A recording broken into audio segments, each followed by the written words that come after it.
tous et bienvenue pour ce nouvel et dernier épisode des Voyages extraordinaires de Monsieur B.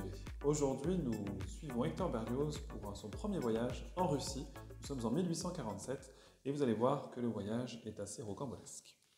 Après quelques heures de repos à Tilsit et réchauffé par quelques verres d'un excellent curaçao, j'entrepris la partie la plus pénible de mon voyage. Une voiture de poste me conduisit jusque sur la frontière russe à Torogen.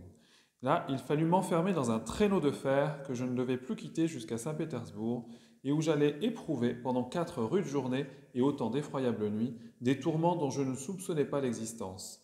En effet, dans cette boîte métallique hermétiquement fermée, où la poussière de neige parvient à s'introduire néanmoins et vous blanchit la figure, on est presque sans cesse secoué avec violence, comme sont les grains de plomb dans une bouteille qu'on nettoie.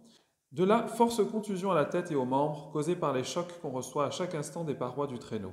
De plus, on y est pris d'envie de vomir et d'un malaise que je crois pouvoir appeler le mal de neige, à cause de sa ressemblance avec le mal de mer. On croit généralement dans nos climats tempérés que les traîneaux russes, emportés par de rapides chevaux, glissent sur la neige comme ils feraient sur la glace d'un lac. On se fait en conséquence une idée charmante de cette manière de voyager. Or, voici la vérité là-dessus. Quand on a le bonheur de rencontrer un terrain uni, couvert d'une neige vierge ou battu partout également, le traîneau court en effet d'une façon rapide et parfaitement horizontale. Mais on ne trouve pas 2 lieues sur 100 de chemin pareil. Tout le reste, bouleversé, creusé de petites vallées transversales par des chariots des paysans qui, à cette époque dit du traînage, traînent des masses considérables de bois, ressemble à une mer en tourmente dont les flots auraient été solidifiés par le froid. Les intervalles qui séparent ces vagues de neige forment de véritables fossés profonds où le traîneau, hissé d'abord avec effort jusqu'au sommet de la vague, retombe brusquement avec une rudesse et un fracas capables de vous décrocher le cerveau.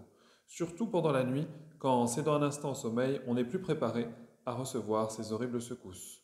Si les ondes sont plus égales et moins élevées, le traîneau peut alors les suivre d'une façon régulière, montant et descendant comme un canot sur les flots de la mer.